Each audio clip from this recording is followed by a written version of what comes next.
One of the best things about modern tabletop RPGs is how flexible they can be. The best systems are like a toolbox, letting us GMs easily slot in clever mechanics from other games to make our sessions smoother and more engaging. Sometimes a simple, elegant rule can help us run things like resource management or the ever-present threat of a dark dungeon without slowing down the action. And that's where Shadowdark comes in. Kelsey Dion's smash hit RPG is a masterclass in elegant design. It's a slick blend of old school dungeoneering with modern, streamlined mechanics. And while it's a D20 game, some of its ideas are so intuitive and easy to run that they feel right at home in any campaign. So today, we're going to look at 5 of my favorite rules from Shadowdark that you can steal to help streamline your game and enhance the experience at your table with almost zero fuss. And I'll also explain how I would implement these in my favorite RPG, Savage Worlds.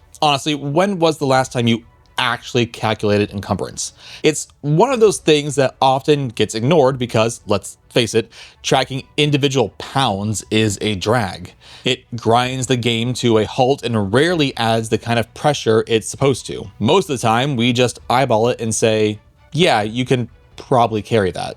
Or worse, you really don't pay attention at all and someone has a rowboat in their inventory. Shadowdark fixes this with an amazing, simple slot-based inventory. Instead of tracking weight, each important item occupies 1 gear slot. A sword? 1 slot. A rope? 1 slot. A healing potion? Well, you get it. In Shadowdark, characters have a number of gear slots equal to their strength score. This immediately changes inventory from a boring accounting problem into a series of tense tactical choices. Do I take an extra weapon or more food? Do I grab that heavy, valuable treasure knowing it costs 2 slots that could have held life-saving supplies? So how do we bring this to Savage Worlds? Oh, it's actually fairly easy. Give your characters a number of inventory slots equal to their strength die type, multiplied by 2. A hero with a D6 strength gets 12 slots. A beefy brawler with a D10 gets 20 slots. Now, obviously, you will need to be reasonable depending on the character. In Shadowdark, everyone is the same size, but that may not be true in your setting. Feel free to make modifications. Maybe what is 1 slot for one player would be more for another. Your fairy and Goliath characters can carry different things, and that is okay. This one change has a huge impact. It makes it easier for players to do something that has been hand-waved this entire time.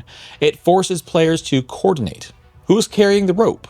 Who has the spare lantern oil? When they find a massive, jewel-encrusted idol that takes up 4 slots, the party has to make a real, painful choice about what to leave behind. All things the party should have been doing already, but has always ignored until now. The next rule is the single most effective tool I've ever found for creating real, tangible tension at the table, besides the Jenga Tower and Dread. In Shadowdark, a torch doesn't burn for a set number of in-game rounds. It burns for 1 hour of real-world time. When a player lights a torch, the GM starts a 1-hour timer and puts it on the table for everyone to see. When that timer goes off, the torch is out. End of story. Just think about the psychological effect of that. Suddenly, the players feel that same pressure as their characters.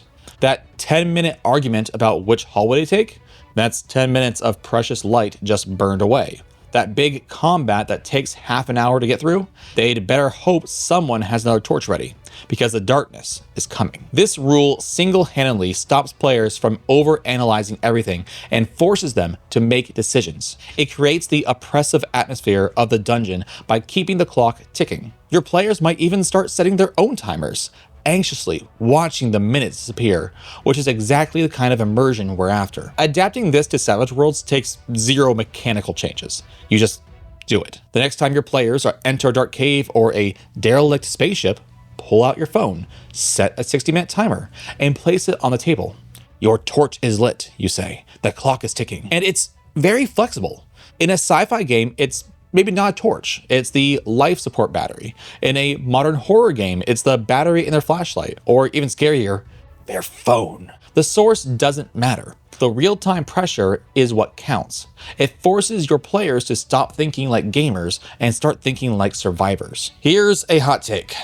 Dark vision is boring. In fantasy games, it's an ability so common that it completely defangs one of the most classic threats in any adventure. the dark. When half the party can see perfectly well in pitch black, light becomes just a minor inconvenience rather than a critical resource. The darkness loses its teeth. Shadowdark makes a bold move. No player character gets dark vision. Everyone needs a light source to see in the dark. Many monsters, however, are perfectly adapted to the dark and can see the party clearly as day. This immediately puts the darkness back on the board as a primary antagonist. It's not just an absence of light, it's a hunting ground for things that want to eat you. The party is no longer just exploring a dungeon. They are carrying a tiny, flickering bubble of safety through an ocean of hostile black. Bringing this to Savage Worlds is more of a GM philosophy shift than a hard rule change. If you're running a game, whether fantasy, sci-fi, or what have you, take a hard look at the racial abilities that grant low light vision or infravision or some other kind of vision, and then consider just getting rid of them. Now, that might feel like you're taking something away from your players, so don't just take it away, replace it. Instead of low light vision, maybe that race gets a free edge like alertness, or a small bonus to notice rolls in dim light. The point isn't to punish anyone, it's to shift the focus. You're trading a passive ability that erases a threat for a more active one, while making sure the threat of darkness is real for the whole party. This forces teamwork. The scout with the best notice skill might not be the one holding the torch. The toughest fighter might have to protect the lantern bearer. Light becomes a resource everyone has to protect, making the game far more tense and strategic. This, combined with the torch timer, is important for keeping that darkness scary. If your game or setting has other easy ways to make light, such as a cantrip, consider removing that as well. Make light a resource, or at the very least, make it cost something. How many times has this happened? Your players are fighting a pack of goblins. They drop one, then another. The last 3 goblins, despite being totally outmatched, fight to the bloody death with zero sense of self-preservation. It just doesn't feel right. Most creatures, when they see their friends getting cut down, will try to save their own skin. Shadowdark handles this with a simple morale check. When a group of enemies is cut down to half its numbers, or a single big bad boss is badly wounded, they have to make a check to see if they flee, surrender, or just break. This stops every fight from becoming a grind to the last hit point or the last wound, making combat feel way more dynamic and realistic. And Savage Worlds already has the perfect tool for this: the fear mechanic. Normally with fear, players make a spirit roll when they see something scary. We're just going to flip the script. Here's how you can run it. When a group of intelligent enemies like bandits, orcs, or city guards loses half its members, or when a wildcard enemy becomes wounded, they have to make a spirit roll against a standard target number of 4. If the extras fail, they become panicked and try to flee. If a wildcard fails, you could have them become panicked as well, or for a little more variety, maybe they roll on the fear table. They might try to surrender, beg for their lives, or bargain with your players. You can even add simple modifiers. Fanatical cultists might get a +2 to this roll, while cowardly goblins might get a -2. This one tiny change makes your fights feel more alive and unpredictable. It creates new role-playing opportunities, and it makes your players feel truly heroic when they don't just win a fight, but break their enemy's will to fight at all. Now, not every monster wants to kill the party on sight.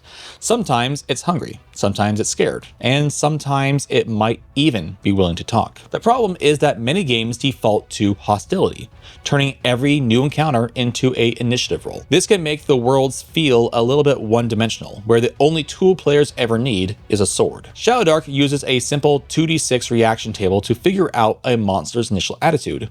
A low roll might mean it's instantly hostile, but a high roll could mean it's curious or even friendly. This encourages players to actually pause and read the room before drawing steel, open the door for negotiation, bribery, or just clever role-playing. Savage Worlds has a reaction table in the core rules, but it's mostly for social situations or more friendly NPCs. We can easily steal Shadowdark's philosophy with one tiny tweak, though, to these rules. The next time your players run into a creature that isn't obviously on guard duty, just make a standard reaction roll. But here's the twist. Apply a penalty to that roll, say a -2 to -4, if the creature is naturally aggressive, monstrous, or just really hungry. Let's imagine the party stumbles upon a hungry bear. The group's bard steps up to try to calm it down. You'd make a reaction roll for the bear, but at a -4 penalty because it's a dangerous predator that hasn't eaten. Even if you roll well, the best result might be uncooperative, meaning it won't attack right away, but it clearly wants something. Probably food. The players could toss it some rations to get by. On a low roll, the result is hostile, and it's time to start combat. This simple change completely alters the dynamic of exploration. It teaches players to see monsters as unpredictable parts of the world, not just another combat encounter. It gives them more agency and rewards clever thinking, not just brute force. An encounter with a troll under a bridge is no longer a guaranteed fight. It's a puzzle and a much more memorable story waiting to happen. So there you have it. 5 simple but incredibly effective rules from Shadowdark that can inject a serious dose of tension and tactical depth into your Savage Worlds games. Try picking just 1 or 2 of these for your next session and see how the dynamics at your table change. What other rules have you stolen from other RPGs for your Savage Worlds campaigns? Let me know in the comments. I'm always looking for new ways to spice things up at my table. And if you found this helpful, do me a solid and hit that like button and subscribe for more Savage Worlds content. The beauty of a toolbox system like Savage Worlds is its flexibility. You can tweak it and customize it to create exactly the experience you want. By borrowing brilliant, streamlined ideas from games like Shadowdark, you can crank up the good parts of Savage Worlds without getting bogged down in new, complicated subsystems. Whether it's the ticking clock of a real-time torch, the tough choices from a slot-based inventory, or the unpredictability of morale, these mechanics push your players to think differently and get more immersed in the world. So go ahead, be a thief. Your game will be better for it. And if you want more ideas on how to keep your combat fast, furious, and fun, check out this video over here. Thanks for watching, and until next time, stay savage.